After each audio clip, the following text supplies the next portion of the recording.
In part one, I showed you how to create some watercolor washes, and now we're going to use these same materials to actually work with our stamp. So you could stamp on top of the watercolor washes that we did in part one, or you can try inking up your image with these types of mediums. So I'm going to ink up the different areas of the bird with several of these distress markers. These are water-based, as I said before, and they will bleed out. Now they're probably going to dry on the image before I'm done coloring, so by the time I'm finished I need to huff on it. And that will, I know it's not a drug-related term, but that will re-moisten the ink on the stamp, and then it will allow me to transfer that to the watercolor paper. And then because these are water-based inks, I can take my water brush and just start blending the color out. And I thought this was really wild. I loved the whole effect because it kind of looked like I had painted this bird by hand, that it wasn't a stamp. I actually painted it by hand. And you do want to be careful that you're not using so much water that you completely obliterate all the image lines. You want to actually have, not just a blob of color. You want to, recognize that it actually is a bird. And I love this little bird. I think he's so cute. So then I wanted to try another effect, just washing him out in a single monochromatic color. And I love this color of blue. It's an Adirondack dye ink, and it's called Denim. And I just think it's such a pretty color of blue. So I just wanted to see what would happen. And again, just started very quickly rubbing the tip of the water brush there over the top. And you could use a cup of water and a regular brush, but I really like the control I happen to have with my water brush. So this is probably my favorite way to do the detail work on an image like this. And so again, you want to work with a little bit drier tip on the brush. That's why I keep using the paper towel there, just to dab away if I've got too much water flowing from the nib there. I can kind of dry it up a little bit. And I actually did it a second time just because I liked it so much. And then I was like, oh, let's see what happens if we take a gelato and do that on a detailed image. So I really wasn't sure what I was going to get. And like I said, you kind of need to experiment with this stuff just to find out what you like. There's no right or wrong. So I went ahead and spritzed it with some water to make sure it was nice and moist, and then stamped it. It didn't bleed out that much. So I was like, okay, so now what's going to happen when I take my water brush? And then the color, of course, started to move and dilute. And so I found that, oh wow, that's going to be another option to really play around with and see what happens, because you can also use the gelatos to get different areas of your stamp different color. So then I grabbed a solid image and decided to color multiple colors there onto the stamp, and I actually spritzed it with some water just to kind of keep the surface there moist so that the gelato would kind of glide a little bit more across the surface. And then when I was finished coloring, it seemed like some of the water had evaporated, and so I misted it again just to make sure everything was nice and wet, but I didn't want it dripping wet. So that's why I like that mister, because it puts a fine mist and you can really control the amount of water that you're misting onto the stamp. But that's what it looks like on a solid image, and so again, that's something I want to experiment more with.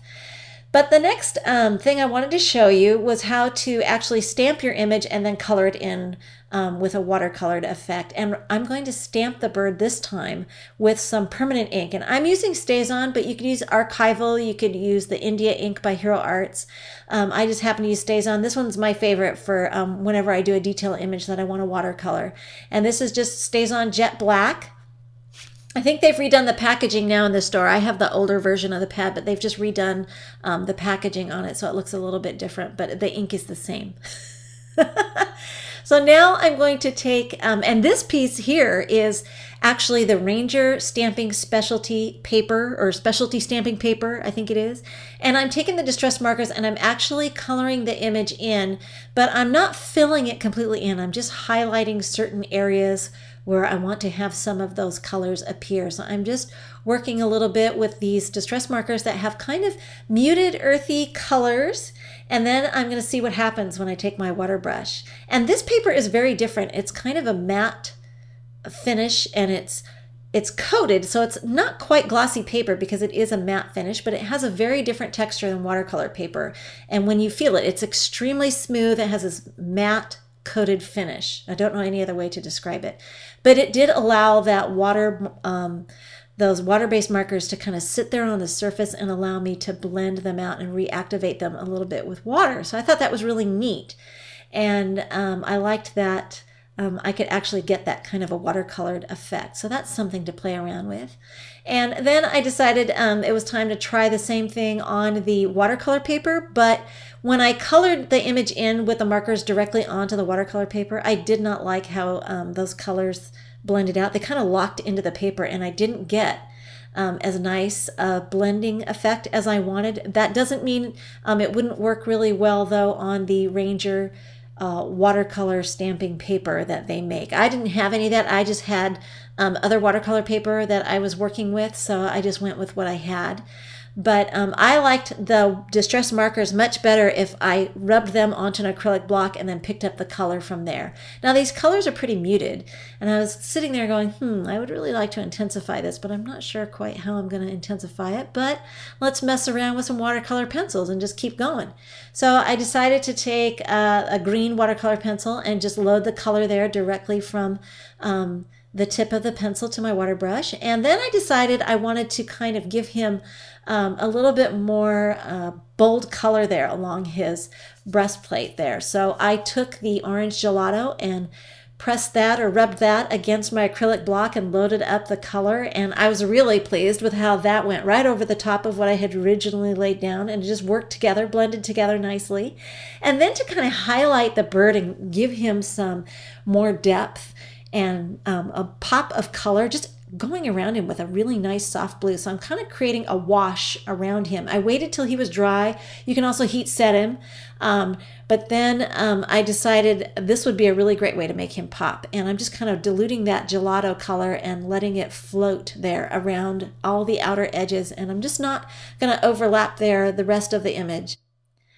Now, I wish you could see a little bit better on camera how nice it looks with this wash of blue all around him, that it just kind of gives him a little bit more of a painterly look, but it's a really neat effect. Anyway, I had a lot of fun combining the different watercolor methods and mediums here together on the washes and the stamping, and I hope it gives you some ideas for playing with watercolor. Thanks for watching.